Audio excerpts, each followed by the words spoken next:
Good afternoon, everyone, and welcome to the Sarpy County Board of Equalization meeting. It's Tuesday, June 7th, 2022. It's 3:01 p.m. A copy of the Nebraska Opens Meeting Act rules are on the north wall of the boardroom. And in attendance today, we have 4 commissioners: Commissioner Burmeister, Klug, Mixon, and Kelly. Commissioner Warren is absent today. County Administrator Dan Hoins is here, and our Deputy County Clerk and Register of Deeds, Renee Landsman. If you haven't already, please silence your cell phones. And let's stand for the Pledge of Allegiance. I pledge allegiance to the flag of the United States of America and to the republic for which it stands, one nation, under God, indivisible, with liberty and justice for all.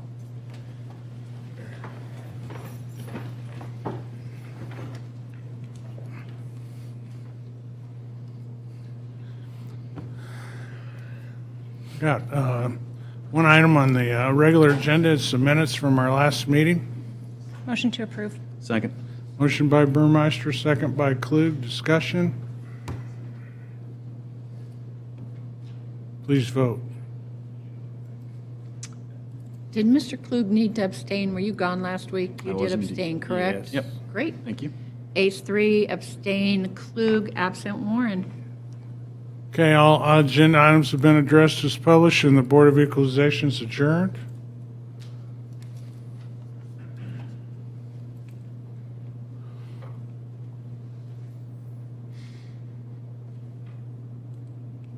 Good? Ready? Ready? Okay. Welcome, everyone, to the Sarpy County Board of Commissioners meeting on June 7th, 2022 at 3:03 p.m. Nebraska open meeting rules are on the north wall. 4 commissioners, our county administrator, and our deputy county clerk and register of deeds are here. We're going to start out today with a special award presentation. It's a Core Values Award for Carisa Gosda, and I'm going to turn over to Dan Hoins, our county administrator. Thank you, Mr. Chair, members of the board. Just some background reminder information that pre-COVID, a team of about 50 people got together over about a 1.5 year period from representative of the entire workforce here and worked on establishing a set of core values for Sarpy County, things that we value and want to recognize and reward. I think Jose just popped them up there. You can read through those. I certainly won't read through them, but you'll also recall just a few months ago, we had our first core values ceremony. We had solicited nominations from all the department heads across county government. And that's how the initial group of the workforce was identified as being reflective of the core values. Subsequent to that, we opened up the core values nomination to the workforce with really no restriction. If you see somebody that you think goes above and beyond, is really representative of these core values, please submit the nomination. And so we have been, I say we, me, Lisa, Beth, primarily been looking over those and working with Mary, discussing how do we continue to do something that frankly, we and many leaders aren't very good at, and that's recognition of employees, and how do we make that more of a focus as a collective group and as county employees. And so we've decided here over the next few weeks at least, we're going to bring up the individual nominees and the person that nominated them. And again, this was not a top-down nomination. This was a peer-to-peer, if you will, nomination. And so we'll be doing this for the next several weeks. So without further ado, I want to ask our first 2 people, Carisa Gosda and David Soto. David is the nominator. He nominated Carisa. And a little bit about her background here. Carisa's worked, she was hired on November 23rd, 2009. Happy Thanksgiving there. Has worked in diversion since her hire date. She was an assessment officer 1 in 2010. She's promoted to juvenile intake adult diversion officer, and in 2015 diversion supervisor. She has a bachelor's degree from the University of Nebraska at Kearney. You wouldn't know this, Carisa, but that used to be Kearney State College. Some of us other people would know that. Have some credits from there. And a master's degree from UNO in social work and public administration. And in David's nomination, I guess steal just a little bit of thunder from him. This just sticks out to me. One of the comments he made is, Carisa serves as the emotional centerpiece that makes the diversion office fun, energetic, inclusive, which is one of the core values, and a positive place to be. So I've asked David to do the formal presentation, talk a little bit why he nominated her. But before I give the talking stick to David, and you can talk to the board here, I want to also recognize they worked for Bonnie Moore and Lee Polikoff. I didn't see Lee. He came in, but Bonnie's back there here supporting her employee today. So David, if you wouldn't mind telling the board why you found it important to recognize Carisa, and then I told her she has a 3-minute acceptance speech on the Go ahead, David. Well, thank you. When this nomination came out and I looked at the words and the descriptions, and the first person that came to mind was Carisa. We've worked together for since 2009, since she started, and just her work with clients and with our coworkers and in the office and the presence she brings to the office, it epitomizes all of what the values are. So I felt it important to be able to recognize that, and I was going to finish with the emotional centerpiece, but that has already been taken. So just wanted to recognize Carisa for all the great work she does. And One moment here. I think David's got something else. her husband, Ted, actually showed up as well. Ted, why don't you come on up here and get in the picture, my friend? Make it a family affair. Yes. And he's one of those husbands that brought a gift, too. You make it hard for all of us, Ted.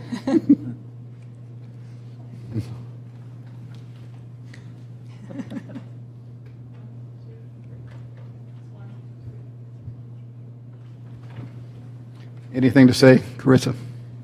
No, thank you. It's been an honor to work in Sarpy County. Every day is a new day and something challenging and fun, and I love the people I work with, and I love the work that I do. So thank you. Thanks so much. Thank you. Thank you again. Thank you, guys. Thanks.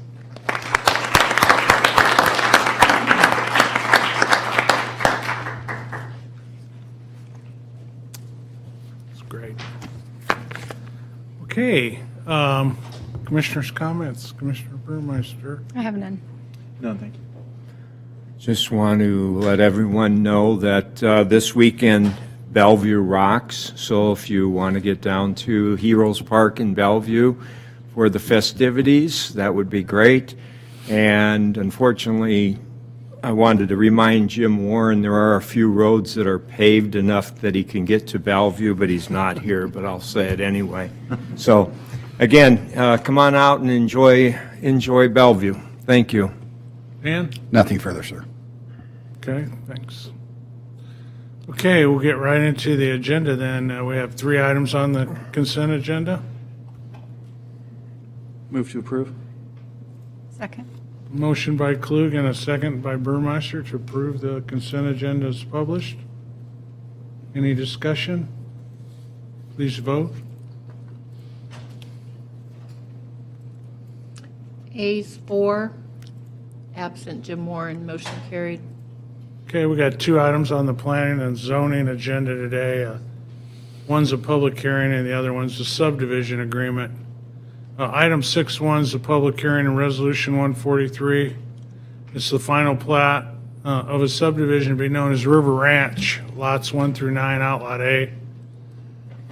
This property is located down in the southern part of the county, just to the west of Highway 50, down by the Platte River, if you were trying to find your way there.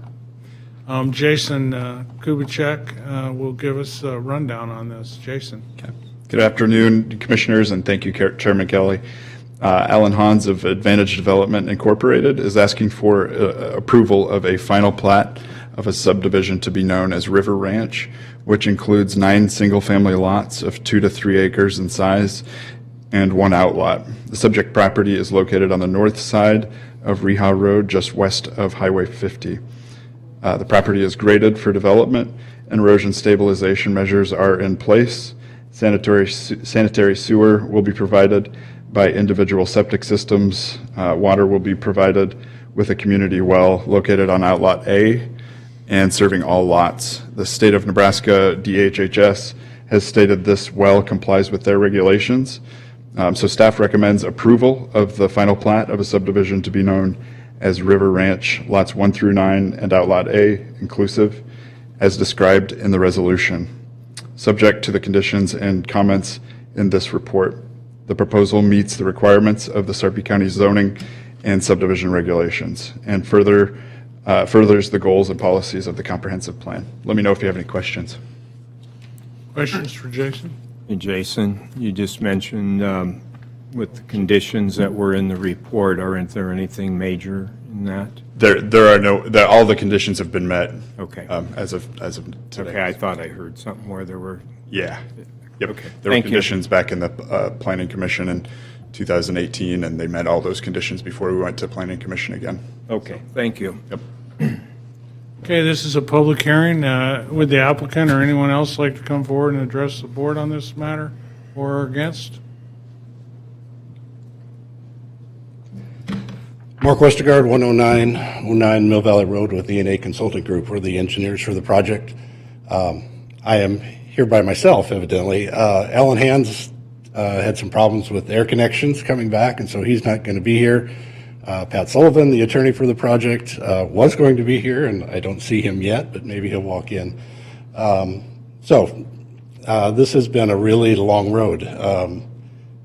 Believe it or not, this came before the Planning Commission and was passed in 2010. So it's been that long, and there's been a lot of issues that we've had to deal with, and we thank the county for their cooperation in getting them handled, even though it took a fairly long time.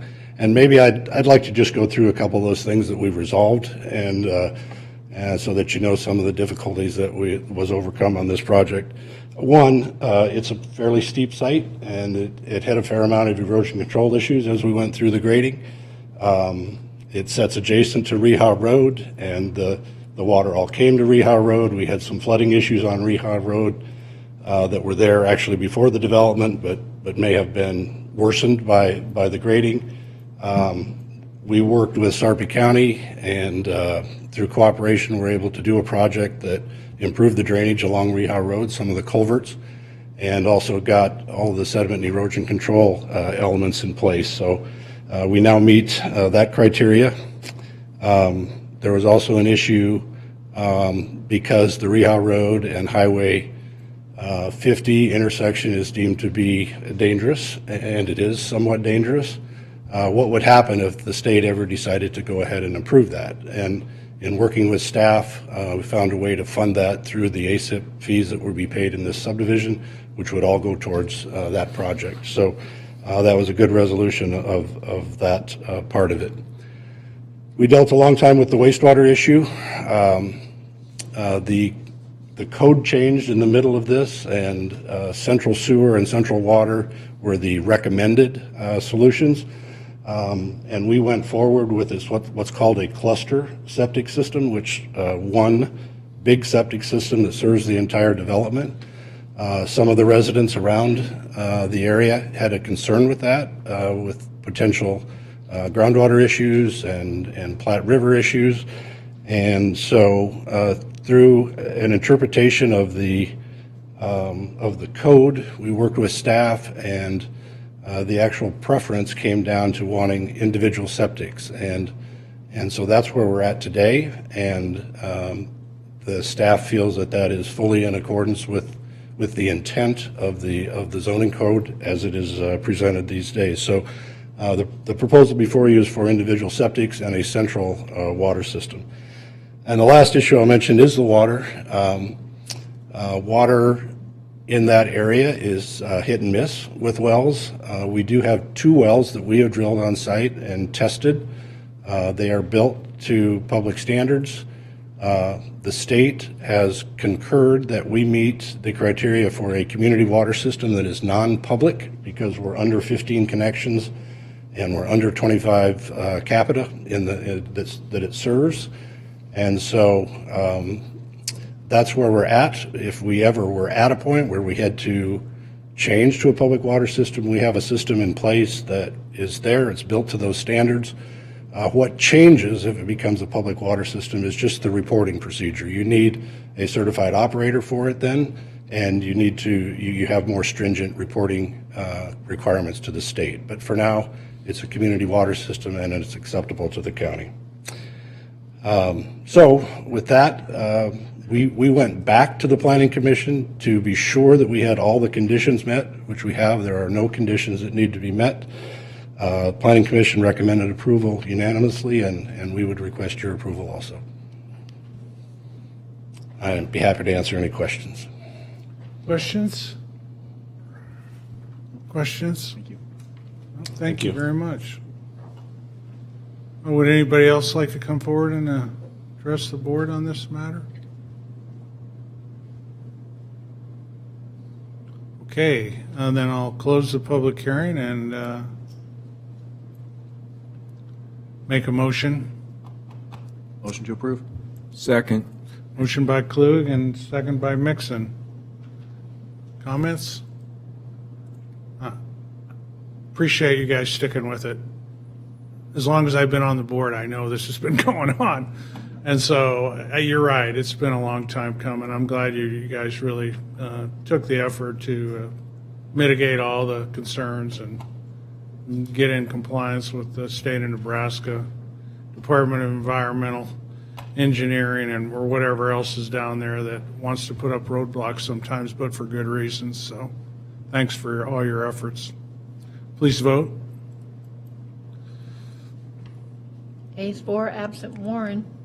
Okay, 6-2 is Resolution 144. It's a subdivision agreement for this same property. Looks like Kayla Hathcote, Deputy County Attorney, is going to address it. Yes, good afternoon, Commissioners. I think pretty much everything's already been addressed by Mark and Jason, but if you have any other questions, I'd be happy to answer them. Questions for Kayla? Move to approve. Second. Motion by Klug, second by Mixon. Comments? Please vote. Ayes 4, absent Warren. Okay, get into the regular agenda. The first item of the minutes from our last meeting on May 24th. Motion to approve. Second. Motion by Mixon, second by Burmeister. Discussion? Did it go? I don't know what happened to my, I don't either. It kind of, there you go. okay. is it I got there? it now.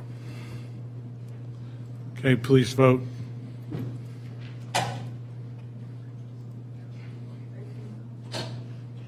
Ayes 3, abstain Klug, absent Warren. Motion carried. Okay, 7.2 is a public hearing and recommendation to the Liquor Control Commission for Lost Rail LLC doing business as the Lost Rail Golf Club for a Class C beer, wine, distilled spirits on and off sale liquor license for a business west of Gretna. Tim Halpine is the manager. Okay. Do you have anything you want to address the board on, Tim, at all? Not unless there's any questions. No. Do you guys have any questions for Tim? No? Does this come with golf privileges too? I better retract that. That is, how's it coming? I mean, is it going to open pretty soon? August 1st is our target date. Yeah, Oh. we should have a CO by July 15th or so, and then golf course will be ready by August 1st. It's going to be a great amenity for Sarpy County, and congratulations on your completion. Motion? Motion to approve. Oh, wait, I got to close the public hearing. Does anybody want to address the board on this matter? Okay, I'll close the public hearing, and I'll take the motion. Move to approve. Second. Motion by Klug, second by Commissioner Mixon. Discussion? She'll fix it. Please vote. Ayes 4, absent Warren. Great. Okay, 7.3 is Resolution 131. It's accept a quote from Tech 84 for an intercept whole body security scanning system in the amount of $169,000 for the correctional center to assist officers during inmate intake process. Joe Martin, Deputy Corrections Director. Yes, this scanner will help officers during the process of the intake to stop any introduction of contraband during the intake process. It's being purchased under a cooperative agreement, so which competitively bid the scanners, and it's part of the FF&E budget, so we don't expect to go over that line item. Questions? Any questions? Questions for Joe? Motion to approve. Second. Motion by Klug, second by Burmeister. Discussion? Please vote. Ayes 4, absent Warren, motion carried. Okay, item 7.4 is Resolution 130. It's a system agreement with Guardian RFID for software, hardware, and support services systems for inmate management monitoring and tracking services in the amount of $90,202.19. Joe? This is also a system for the new facility for all of the security rounds, inmate monitoring, and inmate management. It's also being purchased under a cooperative agreement and part of the FF&E budget. Do you have any questions? Motion to approve. Second. Motion by Klug, second by Burmeister. Discussion? Please vote.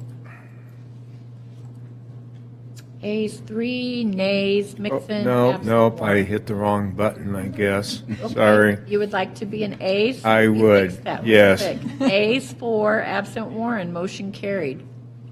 Okay, 7.5 is Resolution 139, award the low bid for the Facilities Management Department parking lot repair to B&W Company for $29,519. Brian? Good afternoon. This is for 133,600 square feet of parking lot. It will be crack sealed, seal coated, and receive new striping. 3 of those lots are around here on campus. One of them is a secure lot, one of them is the north lot on the other side of Golden Gate, and one of them is the east lot that's received a lot more use because of all the construction recently. And then lastly, it'd be the Juvenile Justice Center. That one will be done in 2 phases to minimize the disruption for the 24-hour shifts. So, if anybody has any questions. Questions? Move to approve. Second. Okay, I have a motion by Commissioner Klug, a second by Commissioner Burmeister. Discussion? Please vote. Ayes 4, absent Warren, motion carried. Okay, item 7.6 is Resolution 138, establishing an audit committee to provide better fiscal oversight and transparency countywide and to accept the contract for professional services to UHY investors to coordinate the audit committee and perform internal audit services. $150,000. Bill Conley, CFO. Good afternoon. Let me try that again. There we go. Good afternoon. As you mentioned, this resolution would establish an audit committee for the county and formally establish an internal audit function. I know I visited with each of you individually about this a little bit, so there's some background there, but I wanted to, and I just created this slide today to highlight why do we want to do this, why is this important to do, and it's to ensure that we have the proper internal controls, not only in our office, the clerk's office, the treasurer's office, but throughout the county, wherever funds are handled, to review our business practices, to identify operating efficiencies, improvements, and innovation. And I think there's certainly some opportunities, and I think we're all so busy doing our jobs, we sometimes don't have the time to stop and think about different ways to do things. So I think there's a strong appetite throughout the county to find new ways to do things. It's just a matter of getting someone to come in and help us identify those weaknesses. We're going to look at and evaluate the risks and try to mitigate those. Where do we have potential risks financially within the county? To ensure compliance, obviously, with laws and regulations, to increase our fiscal oversight, and to improve transparency. So those are the reasons why both of these best practices, the creation of the audit committee and the internal audit function, are best practices by the GFOA and the Association of Local Government Auditors. And then why contract with UHY? UHY we've recently used, I guess over the past couple months, for assistance with the ARPA funds. And this is a national firm. I know I talked about them a little bit when we selected them for that role. They've provided really good service, and so they have a large number of staff across the country, thousands of accountants and consultants. They have offices as close as 2 offices in Iowa, Ames and Des Moines, and in Kansas City, so they're not too far away. We've worked with a really good team, and I talked to 5 of the references that they do internal audit work for, and those were, obviously they're going to give us references that are good, but these were really outstanding, and so it was really pleasant to see that. I think they have the capacity to do the job, the resources, and the work that they're going to be doing for us, we can't have a firm do and then also be our financial auditor. And so we wanted to make sure we preserve local firms to do our audit, our annual financial audit. So this shows the team that are going to be on there. We're working with Jack Reagan and Heidi Bauer, and other people will be assigned as this work gets going. And then the 3 steps to the project that they will undertake is first to form an audit committee and to prepare the charter. The audit committee charter is really kind of the rules of which the audit committee will operate under. How often are they going to meet? Who's going to be on it? What are the duties and what are the activities they want to do? And so they'll get that started here shortly. Next, they will do a risk assessment and do an internal audit plan. So they will identify areas and do interviews of a variety of county officials, identify risks, and develop a plan of attack to go after and to identify and process map our systems. And so that's really what this next phase is. And I think some departments within the county have good documentation, and some of them have not quite so good documentation of all the business practices, but this is going to be a great effort for us to document what we're doing within the offices, and then do process maps of, what are the flow of funds, what's the flow of duties, and so on. The cost for UHY for this project is about $124,000. We've added some, in terms of the request, we've added additional funds to round it to $150,000 for travel. Although a lot of their work will be done remote, some will be done on site. We are proposing, and the ARPA steering committee at least is evaluating. You'll hear from me in a week on ARPA, but we're planning to fund this through ARPA funds. The initial cost of this project is going to be higher than on an ongoing basis. So this is really a good candidate for ARPA, that we get the committee formed, we do a lot of this initial work, and then we will be down to a point where on an ongoing basis we will do a couple audits every year and be more routine. So with that, I would open it up for any questions and any other discussion you have. I think this is really good, Bill. In county government, I think it kind of lends itself to silos and lack of efficiencies, just because we have a variety of elected officials and department heads, and they can be separate sometimes. So I think this is really a good proposal. I appreciate you bringing it to us. On the ARPA, what category does this expenditure fit in as far as ARPA funds go? It's category 3.4, and it's under, I don't know the exact terminology, but government efficiency. So we do not have to take it out of the big bucket of government services, the $10 million bucket that we had. There literally is a category that we can use this for, where we're improving, one-time cost to improve government services and efficiencies. So And how big's the committee going to be?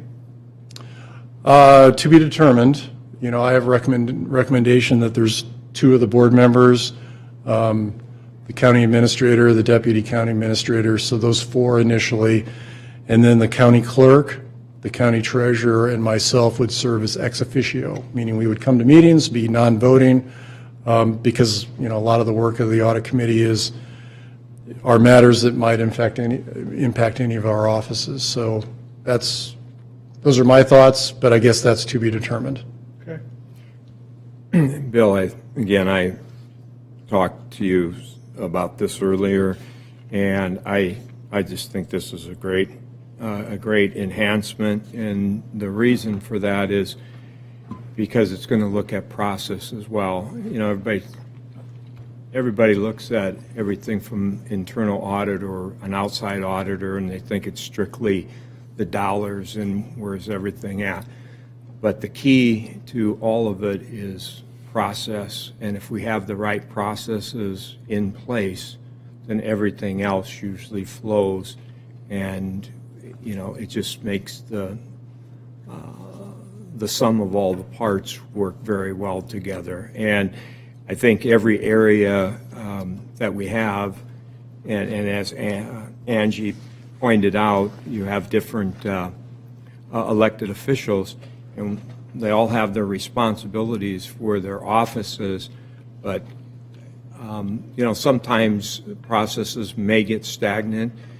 Not saying that they are, and I think our people do a good job of trying to keep up with that and move them forward, but sometimes just a little additional help and oversight goes a long way to get to that point, because they are a lot of times bogged down in the day-to-day.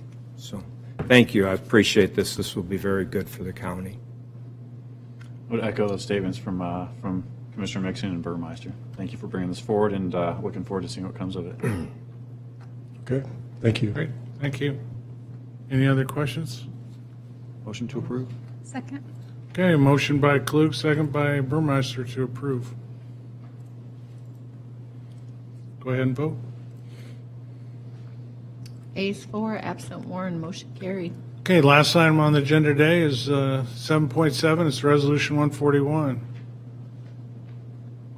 It's Alchemy Technology Group, single sign-on software for the Information Systems Department for a 3-year term, which includes product support, initial product training, and the cost of it's going to be $220,281.87. PJ Biodrowski, Information Systems Security Operations Manager. Thank you. Good afternoon, Commissioners. So this project has already been vetted and approved by the ARPA committee.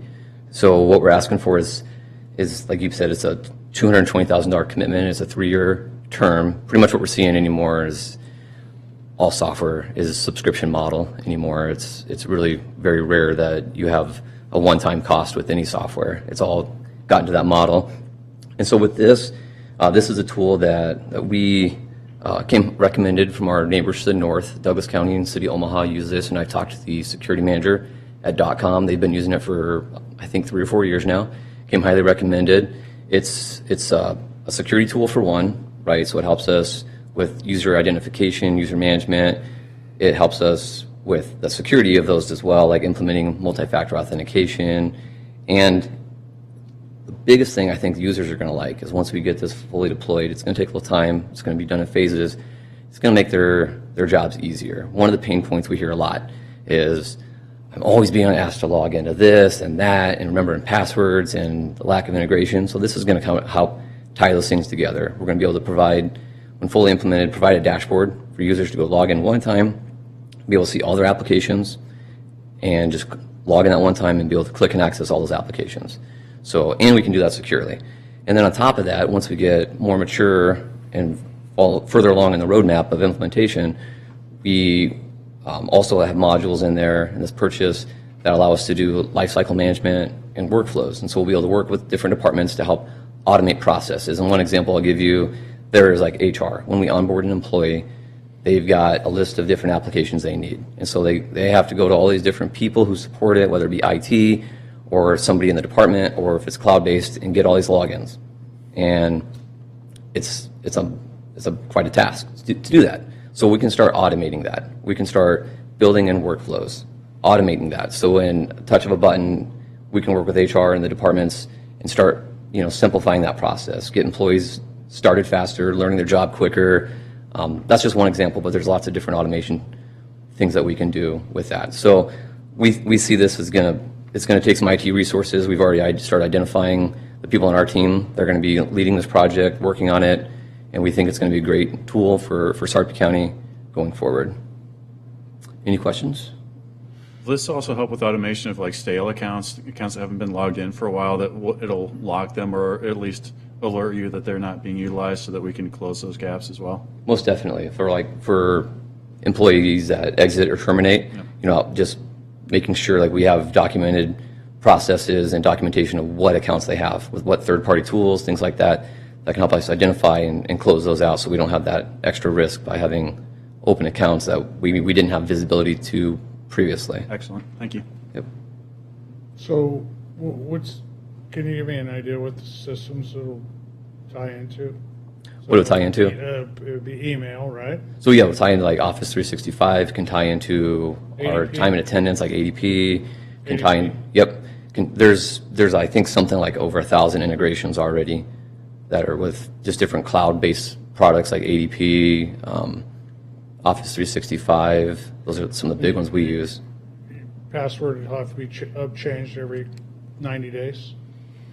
Password can be changed every 90 days. We can go to other password models for compliance too, now that we have, not to get on the policy thing, but there's different NIST standards out there now that will allow us to extend the password up to a year for people if it meets a certain longer criteria. So that's something that we can take into consideration, not as part of this project, but just with the IT security policy that the county has. Yeah, I'm sure there's probably a lot of desire to do that, but from a security standpoint, 90 days is a pretty good way to go. It seems to be industry standard, doesn't it? It is, but now that we can do multi-factor authentication on top of that, that really lowers the risk, because Yeah. once you implement. So are we going to keep that authenticator? Does that stay, or does this replace it? So I think we're going to keep it, and we'll look at roadmaps in the future as what can we replace? Can we consolidate tools? Okay. Yeah. All right. Thanks, PJ. Move to approve. Second. Motion by Klug, second by Burmeister. Discussion? Please vote. Ayes 4, absent Warren, motion carried. Okay, any alibis? No alibis? Okay. All agenda items have been addressed as published, and the Board of Commissioners is adjourned. Thanks for coming.